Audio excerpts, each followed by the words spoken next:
So this is a story about somebody who could forgive very quickly. Roberto di Vicenzo, the famous Argentine golfer, once won a tournament. And after receiving the check and smiling for the cameras, he went to the clubhouse and prepared to leave. Sometime later, he walked alone to his car in the parking lot and was approached by a young woman. She congratulated him on his victory and then told him that her child was seriously ill and near death. De Vicenzo was touched by her story. He took out a pen and endorsed his winning check for payment for the woman. "Make some good days for the baby," he said, as he pressed the check into her hand. The next week he was having lunch in a country club when a PGA official came to his table. "Some of the guys in the parking lot last week told me you met a young woman there after you won the tournament." De Vicenzo nodded. "Well," said the official, "I have news for you. She's a phony. She's not married. She has no sick baby. She fleeced you, my friend."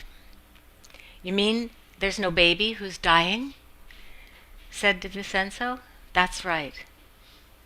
"That's the best news I've heard all week," I said.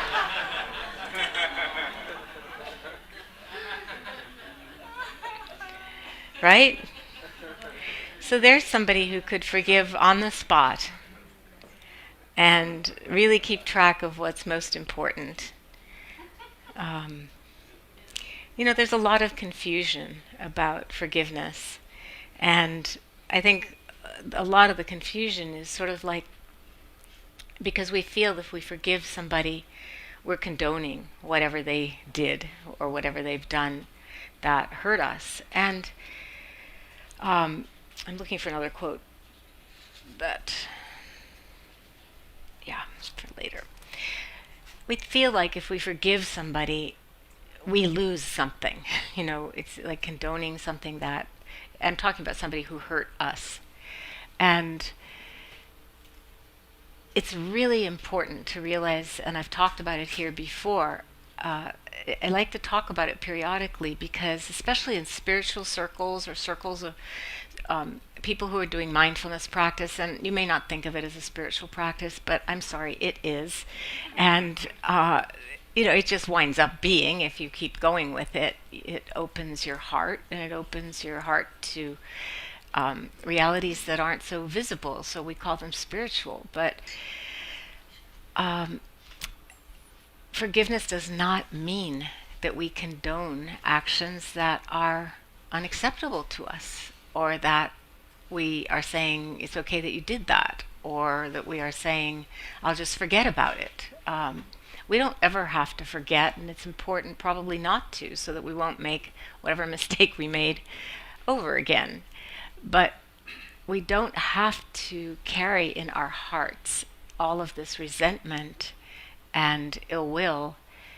I was thinking about that forgiveness meditation, and I actually wanted to attribute it to, I adapted it, of course, but some of it I took from a colleague. And then I remembered how much that colleague had hurt a friend of mine. And then I thought, no, I'm not going to credit him. Now, right there, that actually crossed my mind during the meditation. Now, having said what I said about him, I'm actually not going to say his name. But if you ever come across this, you know who you are, and I do credit you for the meditation part that was yours, and you'll recognize it.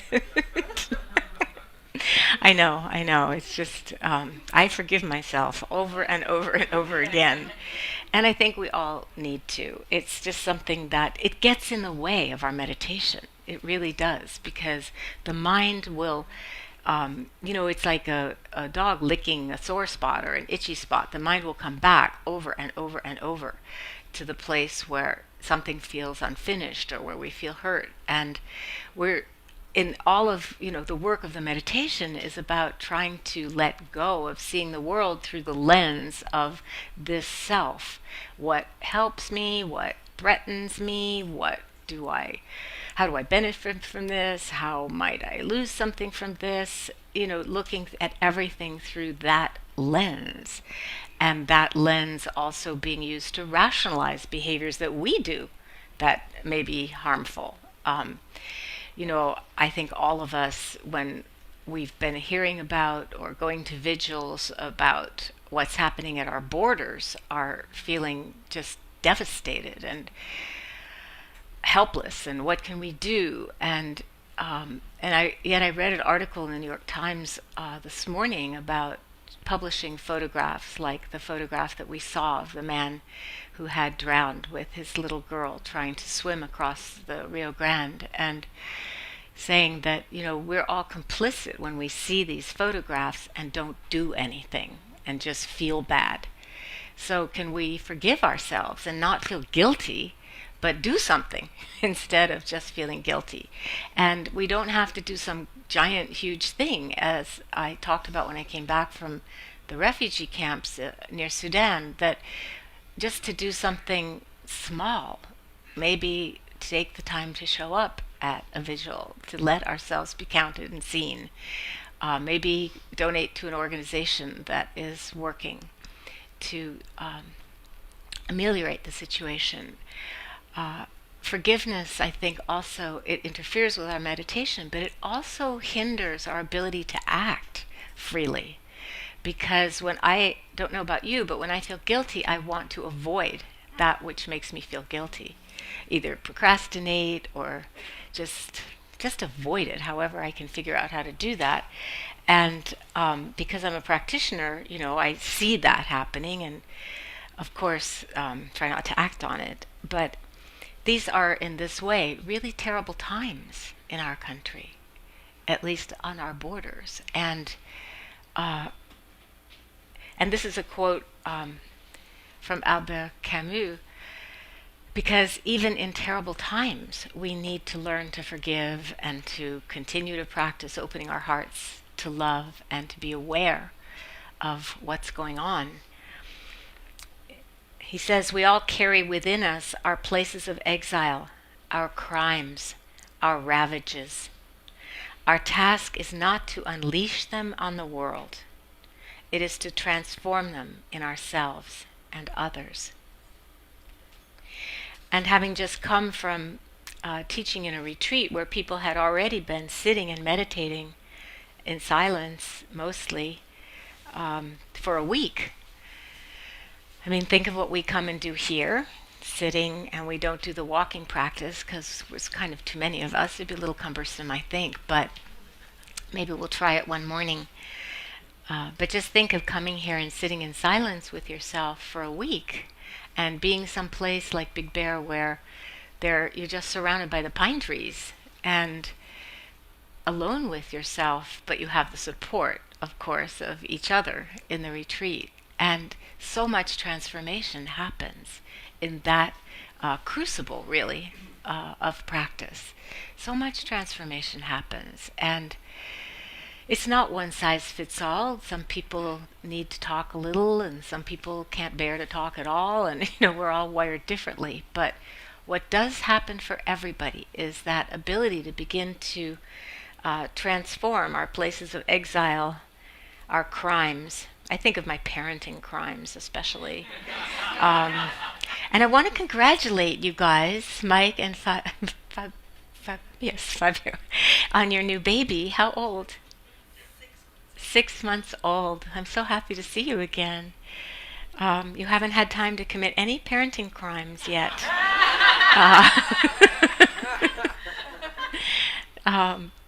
But we need to forgive ourselves. And actually, paradoxically, it's easier for our children to forgive us when we forgive ourselves. When we feel guilty for what we did or what we didn't, failed to do, and we carry that, it actually makes it worse for our children, because they feel must be really awful if mom or dad feels terrible about it. So for us to be able to forgive ourselves and heal ourselves is actually a gift to our children. And the best way that I know, I'm sure there's many ways, but this is what I know, not to unleash our pain on the world and to transform it within ourselves, is to do this practice, both the formal practice of sitting with ourselves, as we did this morning, and the informal practice of learning how to watch our minds and observe our hearts and see what's happening within us, so that we're creating a little space, that space of mindfulness, that space of loving awareness before we act. That little space where we can actually have some choice. Should I say this or not? Should I do this or not? And the Buddha gave really beautiful advice to his son, who came to live with him when he was about 7 years old, to live in the community of monastics around the Buddha. And he was trying to, he was teaching him as a dad, and he was saying, when you decide to do something, just look at your motivation for doing it. Look at what is your intention for doing that thing. And if your intention is good, it will bring you more happiness or satisfaction of some kind, or bring that to somebody else. Go ahead and do it. But when you do it and launch into doing it, also pause. I have this on my computer because it's so easy to get online and just forget to ever pause. It says, pause, breathe, and smile. It was a card sent to me by somebody who wrote a book by that name, and I must confess, I didn't read the book, but I love the card. Just because of InsightLA, I get sent I have these book towers. I'll bring them here someday, and you can take some. But to pause in between the time that you launch into doing something and before you continue, and just ask yourself again, is this going to lead, we say wholesome or unwholesome, healthy or unhealthy, but the definition is it going to lead to happiness or unhappiness in the world, for me or for others? And ask yourself again, is this a good idea? A good idea meaning it'll be hopefully something that'll make you happy, or not. And if it seems like a good idea still, okay, keep going. And then after you've done it, just take a moment and reflect again. How was that? How did that work out? Was it the way I intended? Because so often we have, and you can see it in this, we have these agreements for, it says community interactions, but especially interactions that are cross-cultural, because there can be misunderstandings cross-culturally that might not arise when we're with people who look and act more the same as we do. But there's one that says, understand the difference between intent and impact. And that is super important, because so often our intention might be harmless, might be good, or it might just be harmless. But we say or do something that has a negative impact on somebody else, and we weren't aware of it. And so if that person has the courage to point that out to us, hey, when you said that, it actually sounded kind of racist to me, made me feel uncomfortable in this way, or whatever it might have been. It felt excluding. The natural tendency is, oh, I didn't mean that. I didn't mean that. I didn't mean anything by that. I didn't. But it doesn't matter what the intention was if the impact is hurtful. It doesn't matter at all what you meant or didn't mean. The appropriate response is to address the impact that the action had. So the Buddha was teaching all this way before we talked about diversity and equity and inclusion, and still it's an issue, as you can see, societal issue. If you look around the room, how many of us are white and how many of us are people of color, and we can't see necessarily people's gender identifications, but because of the practices of institutional racism in our society, we live in an area that is pretty segregated. It's very white around here. And so a lot of the people who are coming to our center here are white. And of course, it's nobody's fault. This is, I think, starting our second center in East Hollywood has actually made it worse, because now that's a much more diverse group where it's situated, and so anyway, it just feels even more segregated here. But we need to forgive ourselves. I need to forgive myself for that too, because it's not just that I'm a white woman and anytime I might begin to talk in the space of race, I'm going to be imperfect and make mistakes. It's not just that. It's also that, again, feeling guilty for policies and real estate practices that we had nothing to do with. It doesn't help the situation. But naming it does, because then we can forgive ourselves and consider what we might do. So then the Buddha went even further and he said to his son, and by the way, his son's name is Rahula, which translates as fetter. Now, if any of you have had children, you can actually understand that name, can't you? Why we would consider them little fetters. But at the same time, I think there's more to it than that aspect of parenting. And I mean, that's like having a dog. You still have to go home and take them for a walk. And I don't know why I don't know if that name was meant to be like a teaching or a mistake that he should forgive himself for, because it's a little strange. But he came back to Rahula and he said, and then down the road, like a few months later, look and see, was that intention, did it have the impact that you intended?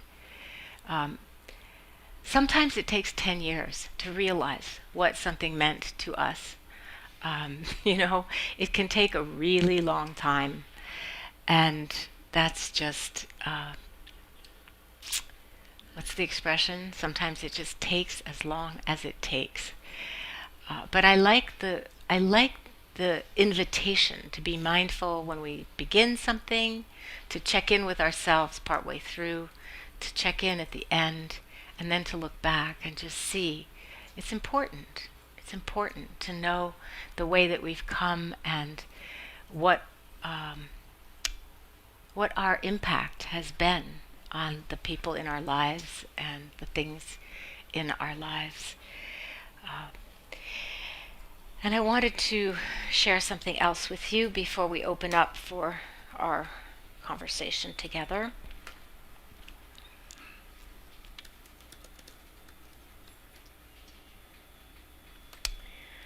There's a man named Fred Luskin who he used to teach at Stanford. Maybe he still does. And he made 9 steps to forgiveness. He has made this his life, studying forgiveness and all the ins and outs of it. But I thought, I'm just going to share these steps, not to go into them at length. Maybe we'll do that another time. But he says, number 1, know how you feel about what happened. That's not as easy as it sounds. Sometimes it takes time. Our feelings go into cold storage when they're unpleasant or difficult. And it sometimes takes time to actually know how you feel.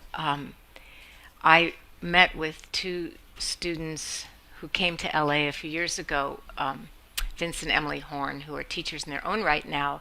They started Buddhist Geeks together, if you know that website. And they would meet with me and then they would go home. And one day they said, we really love you and we really enjoy our meetings with you and we learn a lot. But then we go home and we notice we've got these paper cuts on us. And I was like, what do you mean? He said, well, you point things out that are painful to see.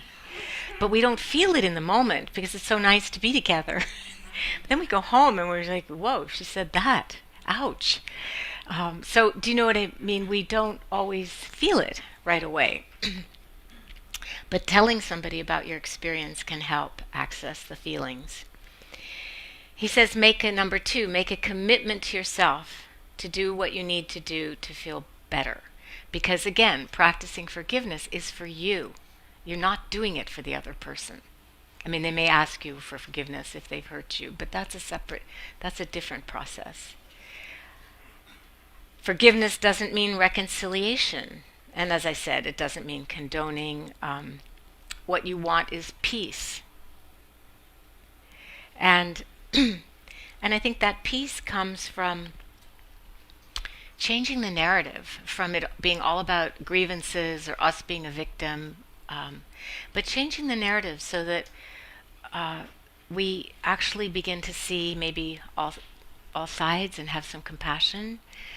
My friend Anam Thupten Rinpoche just wrote a book called Choosing Compassion, and the subtitle for that book is so beautiful. He says, "How to be of benefit in a world that needs our love." I think we all want that, to be of benefit in this world that needs our love. He says, get some perspective on what's happening. I think talk to somebody. Practice a simple mindfulness technique to soothe your body's response.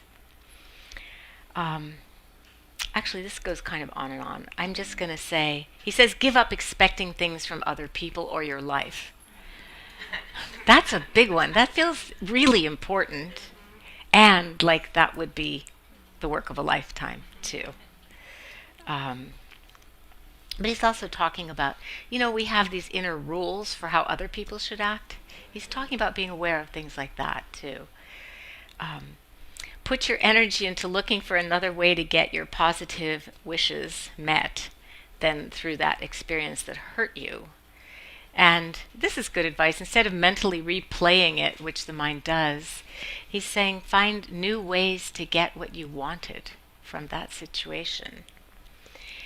Remember, remember that a life well lived is your best revenge. I don't know, that word from revenge is a little, but we know what he means. We all have wanted it at one time or another in some situation. But he's just saying instead of focusing on our hurt feelings and the person who caused us pain, make our own lives more full of beauty and love and what we want to see in it. And this is the greatest, I think. Amend your grievance story to remind you of the heroic choice to forgive. One of the people at the retreat is somebody I've worked with on and off for about, maybe 16 years, and more off than on. But this person was telling a story, very sad story, of parental alienation. A child that, with a divorce, turned on them as an adult child and hasn't heard from that person for 16 years or ever met their grandchild. Really sad story. But he talked about how he's continued to send cards at birthdays and holidays, an occasional gift, and he's done all this all those years with zero response. And he was crying, it's just a lifelong sorrow. And he was upset because he's going to turn 80 and he feels this may not happen before he dies, that there would be any reconciliation. But then he began to understand the nobility of his effort, being that faithful to his love. And there's something majestic and noble about that.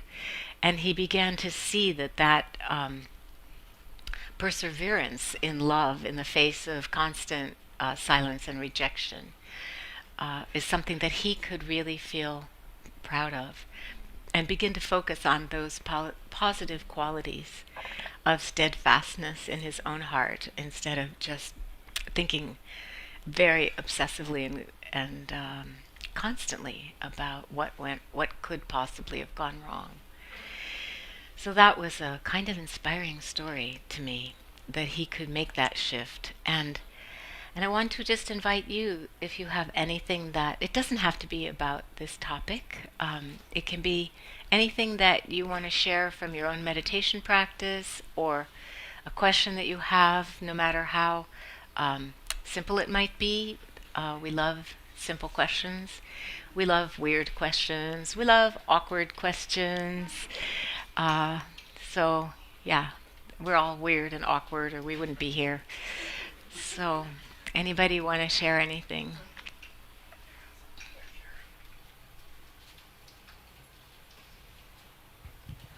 I found it interesting that you included asking forgiveness for being a learner, because with the meditation teacher I've been studying with for 10 years, he talks all the time about seeing things with a beginner's eye and how important that is to do again and again.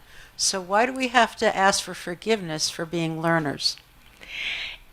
That's a great question. And the way that I understand that question, or the way that I understand that expression, rather, that phrase, is that it's trying to say, look, I'm imperfect, I'm still learning.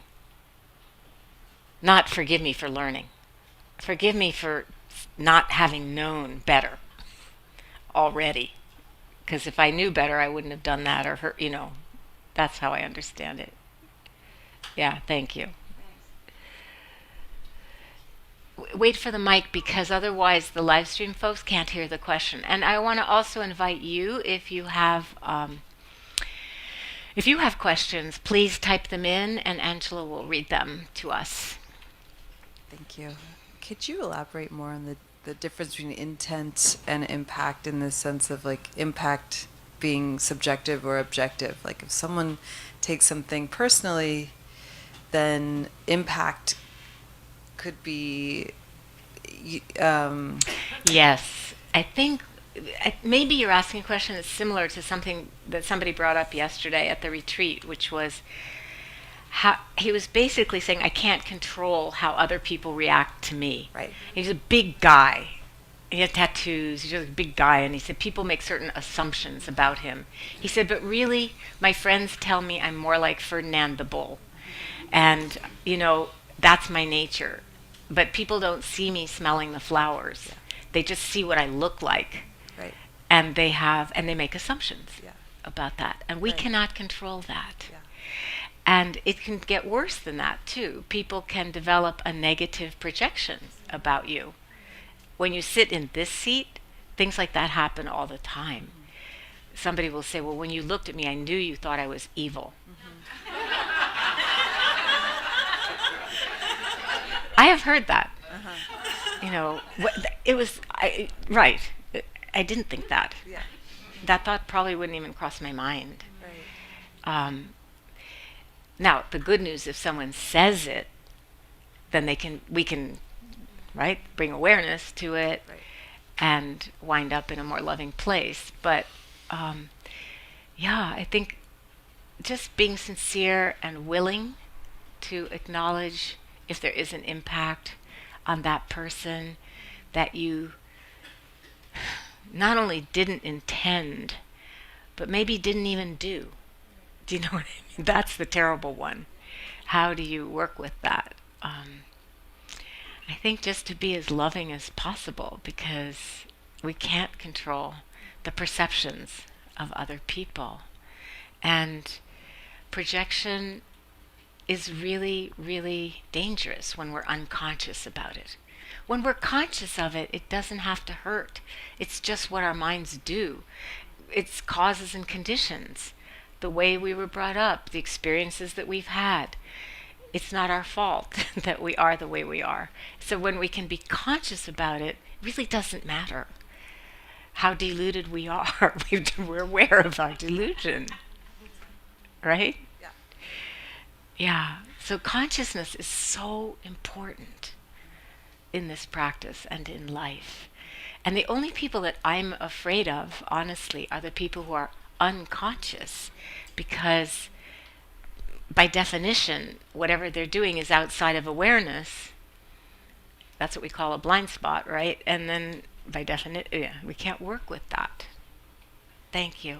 Thank you. I'm just acknowledging really what you said, because there isn't a solution in that way. Yeah. Except Hi. awareness. Hi, welcome back. Oh, thank you. You Hi. have been missed. We were talking earlier this morning about the only behavior we can change is our own. We can't change someone else's. We can't say, when you said that, it hurt my feelings, but it doesn't mean it's going to make a difference. But for me personally, you won't be surprised. Some people see me and run immediately in the opposite direction. But I have a group with ex and current gang members right now, and they all freaking love me. So it might be my hair, my accent, where you're from, where'd you grow up. So it's so interesting how I am personally perceived by people. Yes. And I think we all make these assumptions. I've been offered drugs like I use. No, I don't do drugs. Really? You don't? I mean, it's It's how we perceive People people. have different ways of being generous. That's right. Oh, yes. depending the mood I'm in, I might accept the drug. And I have a movie I have to recommend, guys. I saw it last night, and it's very relatable, if that's a word, to what we're talking about. It's called The Farewell. And it's about a Chinese family whose grandma is dying, and how do they handle it. It's touching and funny and warm and amazing, and it deals with kindness and mindfulness. So thank you for your topic. I heard the story on the radio years ago that movie was made from. So I haven't seen it, but I know what you're talking about. It's interesting. And the film starts out with this story is based on an actual lie. Yeah. Right, and Yeah. it is, and then it unfolds. It's lovely. Thank you, Trudy. Yeah, thank you. And her movie recommendations, just so you know, are usually good. Okay, Gavin.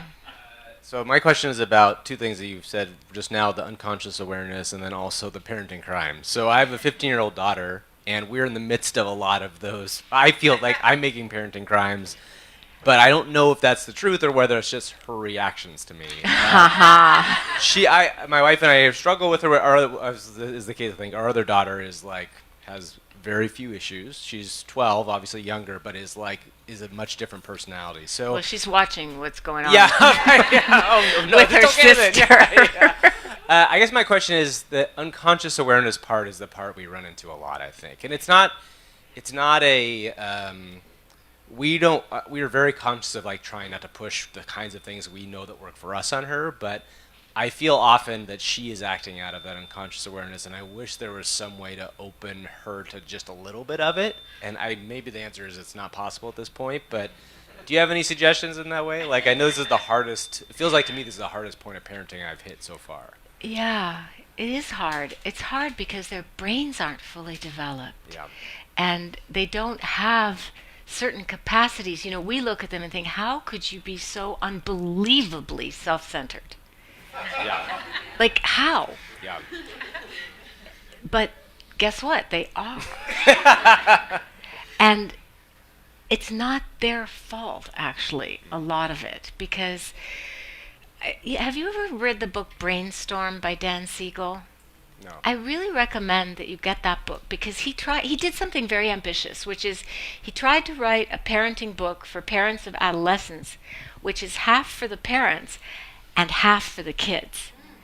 And so it's an interesting book. I don't know that I said to him, honestly, I don't know how many self-respecting teenagers would ever read this, Yeah. but it was a good idea, and maybe some kids do. Okay. But it would at least help you and your wife, Right. whether your daughter decides to read it or not. But I was that girl, and my sister was the good one, because she saw me fighting all the time.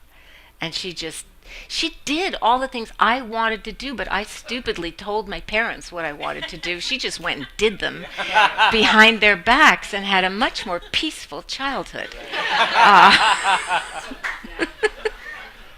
Yeah. Hi. It's very nice to finally meet you. I really like this meditation. And while I was doing it, I was thinking of a friend who recently made a choice, which I felt hurt by. And I was like, oh, this is a nice opportunity to forgive. And I was talking to my husband about it, and he's like, well, you should tell her how you feel. And I didn't want to make a big deal out of it, so I haven't told her, and I didn't tell her. And in this exercise, I was trying to convince myself that this was gonna work, and it was a minimal thing, or that it was gonna be It was a beginning, enough. yeah. And it really did help to say, particularly the part of I forgive you for being imperfect and for continue to learn. And it also helped when I did it for myself. And then afterwards, I kept having this feeling of maybe I should tell her. But then I asked myself, why do I want to tell her? And I think there was this part of me that wanted her to feel guilty. Yes. Uh, But this is so much mindful awareness. I just want to point that out, that you were doing exactly what the Buddha was asking his son to do. Look at the motivation. Why do I want to tell her? And it wasn't the most uplifting motivation, shall we say. And you saw that. So then what? well, I still kind of feel like I want to tell her. But you can tell her to make your relationship better. You don't have to just tell her to shame her or help. You don't have to just tell her to shame her. Ooh. To shame her or make her feel guilty, or, right? The motivation could be that actually there might be more truth telling then between us. Yeah. Yeah. Right now, it's like the feeling of wanting to tell her is dissipating, but I'm gonna keep sitting with it. Thank you. What's your name? Sophia. Angela, are there any questions from our live stream? Yes, there is one. Mike, please. Give Angela the mic, please. Angela, raise your hand. Yeah, thank you. Sorry. He doesn't know your name. Thank you so much. Okay. Someone named Joanna says, can you speak on being as loving as possible while still having healthy boundaries? Yeah, this is a very important question, and it's a question that comes up often because it is so important to us. And the first thing I would say, Joanna, is that to me, having healthy boundaries is what makes love possible. Having healthy boundaries is loving by definition, because we're not only loving and protecting ourselves by having a bottom line to what we will accept or not in relationship, but we're also protecting that other person from crossing that line and doing something that could destroy the relationship. So I think sometimes, I know for myself, often it's been hard, especially when I was younger, to be able to say no, and to know that where I needed to say no, because things can happen very gradually and it can seem okay and then suddenly it isn't. And so I think I could have done it more easily if I had seen it as an act of love instead of just saying no. Recently I visited some friends who have a 2-year-old, about 2 years and 5 months, and they have decided never to say no. I know. But look, new parents are idealistic, and it's a good thing because it makes you creative. So instead of saying no, they've developed all these other strategies for distraction but they all have the same intention, which is to set a limit.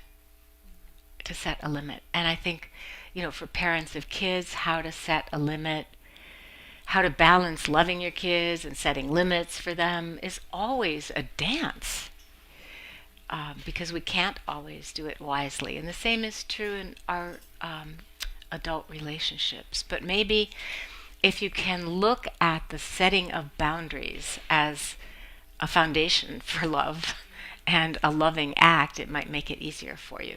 So I hope so. Yeah. Hi, Trudy. Is this on? Oh. Thank you for the meditation. I found it really useful. What came to mind for me, though, probably based on recent travels where I was surrounded by animals, is really the unintentional harm we do in a large web of harm to the earth or to other animals. And some of that we may not intend to do, but because it's so complex, we're not always aware of our results. Right. And it can feel overwhelming and leaves me wondering how to even start to address it, even for myself and my role in that destruction. and understanding it. And you speak of the borders. I mean, that's one example, examining what can I do about that? What have I harmed by not doing actions? The earth, I mean, it's endless. And so I'm wondering if you could comment on that, sort of beyond the personal into the larger web. Yeah, it's a huge question. And I don't really have like an answer, except that when we look deeply and see the interconnectedness and the interdependence, we can see the ripples of harm and how they ripple out in ways we really don't know and can't fathom often, and probably constantly. But we can also look at the ripples of whether it's loving intention or, unfortunately, what we learn about daily in the news is not all the people who are doing positive things to try to support animals or to support the earth or to stop deaths at our borders, or we don't hear about the many, many, many, many people doing great, wonderful things. And so I think the only answer that I have personally is, because it is overwhelming, it's one of those things that the Buddha called imponderables. He said if you try to trace karma, the result, karma vipaka, the results of actions, if you try to trace them back and really understand, why this happened and what are the causes, he said you will go crazy because it's too complex. You can't, there's just too many intersecting causes and conditions. Because one of the things you're asking about is that intersectionality. I can talk about racism or redlining, but that intersects with then consequences of poverty. That intersects with not having green spaces near where you live or good food. I mean, there's just, right? We can look at it so many ways. So in order not to go crazy or be paralyzed with despair or helplessness, perhaps to just shift that lens and choose an area that matters to you and do something, anything actually, positive, and consider that too ripples out in ways we can't know. Even just a simple example of a teacher, you sit in this seat and you say stuff and you don't even remember afterwards necessarily much of what you've said. Sometimes years later, somebody will come up and say, when you said that thing, that allowed me to change my life in this way. And you think, oh my, I don't even remember saying it. So there's so many things like that. And so I'm not saying it in the service of denial but just to help ourselves not get paralyzed by the feelings that you're talking about. So thank you. It's a huge subject that actually deserves its own talk, and I'll think about that. It really does. Because we all think of interdependence being this lovey good thing, but it works both ways. So thank you. I would love you to do a day one on that. Okay. Okay, we will. There's some people over there, yeah. Hello. Hi. My name is Dionisio. Nice to meet you. This is my first time here. Thank you. Welcome. Yeah, it's a beautiful to be in the field and just in the quietness. Yeah, happy you're here. And the presence. I want to thank you for the naming the white privilege conversation and just to be at ease with it and finding your sense being an ally to that. So thank you for that. Yeah, you're welcome. But the thing that I wanted to share is I noticed that as soon as I came into the room, I was in touch with a sense of grief and fear that I've been holding for since the earthquakes. And just this I sense wasn't here for the earthquake, so please tell me. Yeah, so I was just since then I've been sort of in alert of the fragility of us as humans, as us being in LA, which is sort of this trap in some way, or at least that's my fear. I never thought of it, Ignacio. Oh my God, here we are, all here we are, crammed together. How would we get out? Help! I'm sorry. I just Thank you. transmitted your feeling. Thank you. Thank you. And so I don't know if I actually have a question, and other than presencing that, the awareness of just being in a field of conscious people that's like, hey, and so many of the things you've shared of like interdependency, and I don't need to trace back karma and stuff. But the main thing that I'm grappling personally, that is my share, is like, okay, where's the dance and the balance between being alert and being prepared and bringing awareness to slipping into fear and paranoia, and like I'm waking up when I feel a shake or something. So I'm present to that in my life, and it's taking a lot of energy of my everyday to day life. And at the same time, I'm recognizing the preciousness of like when I'm driving, I'm not taking things for granted, or when am I with my wife. But at the same time, I right now I feel the tears right there. It's like, I'm feeling it, and I don't have anything else to share, but I'm just putting it in the field. Thank you. Yeah. So first thing is that vulnerability that you're sharing with us so beautifully, eloquently, is real. And we did a series, and we'll, I'm sure, come back to it, on awareness of our mortality and death and dying. And it's a vulnerability that we humans all share. And then when there's something threatening like an earthquake, it just heightens the realization. And so from a Dharma practice perspective, it's a really good thing to be aware of, because you're noticing the benefits of that in terms of appreciating the preciousness of life, of love with your wife, of having each other, of your own life and aliveness. And all of that helps us be more mindful and aware, because if our life is precious, we take good care of it.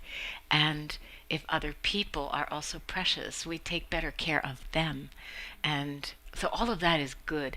But then you're talking about it falling out of balance and just going into fear and anxiety.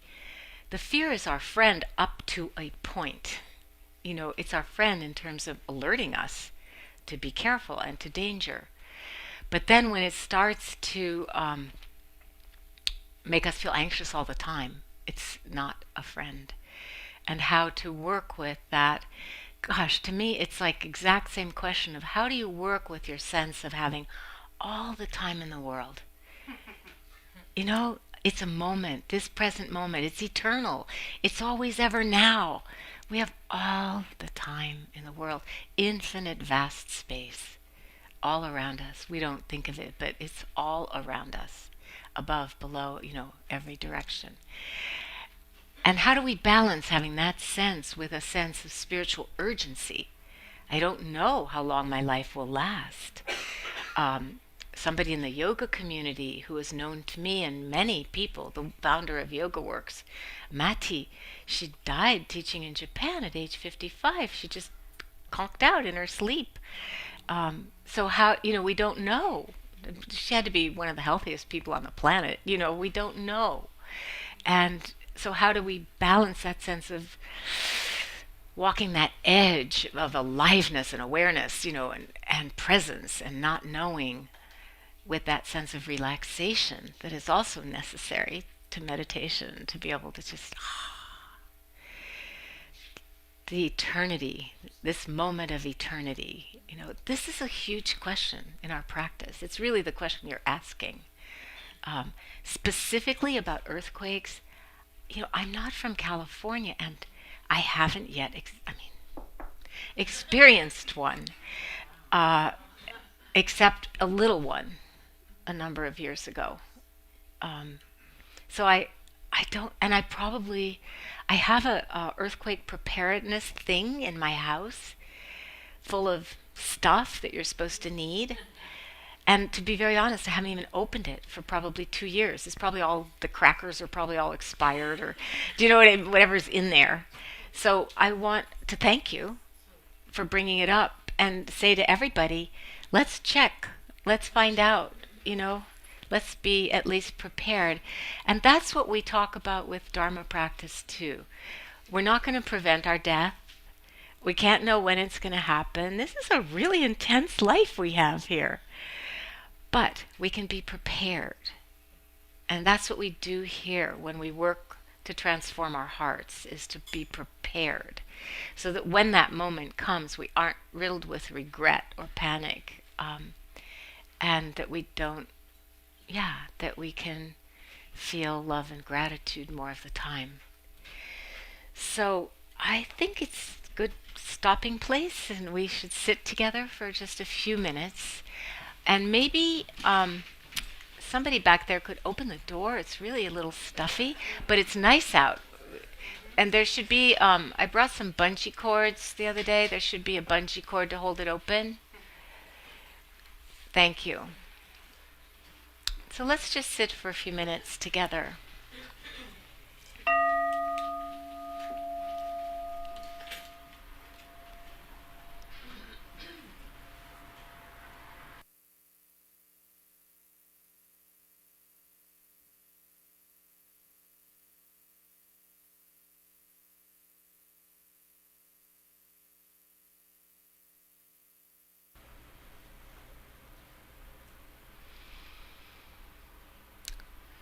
So at the end of a period of practice together, studying, listening to the studying our minds and hearts, listening to teachings, supporting each other through our presence here.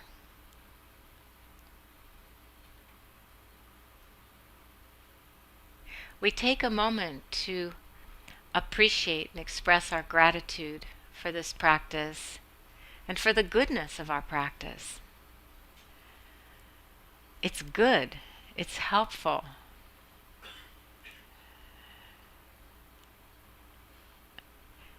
And we do that by sharing our practice. We share the merit, or we share the goodness with all beings everywhere, without exception.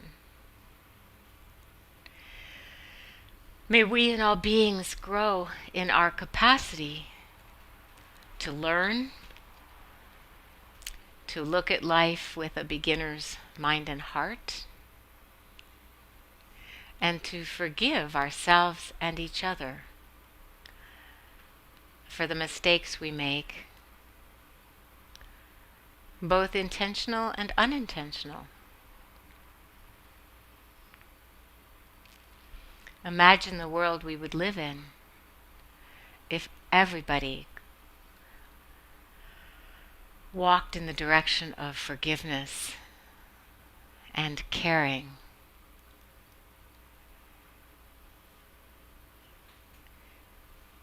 So we end with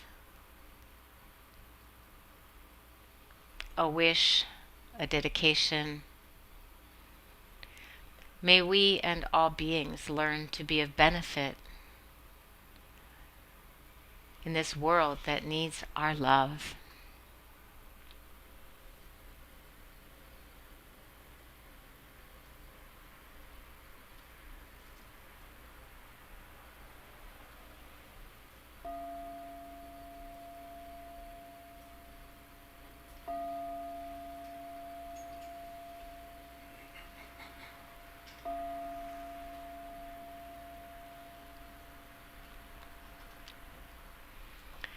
So I want to thank you for coming to practice together. I want to encourage our live stream friends to press the donate button if you enjoyed the teachings, just to help us do what we need to do to keep them happening. We need good cameras, we need good lights, we need people to help with all of these things, and they all cost money. So please donate some. And I want to encourage everybody here. There's a equivalent of the donate button in the hallway, a bowl, a begging bowl, an alms bowl. And I like to encourage you to become monthly donors. And if that's not appealing to you, just empty your wallet into the bowl today. That'll be fine. We'll appreciate that. Or any part of it that you can share with us. We are grateful. And I look forward to seeing you next week. Thank you.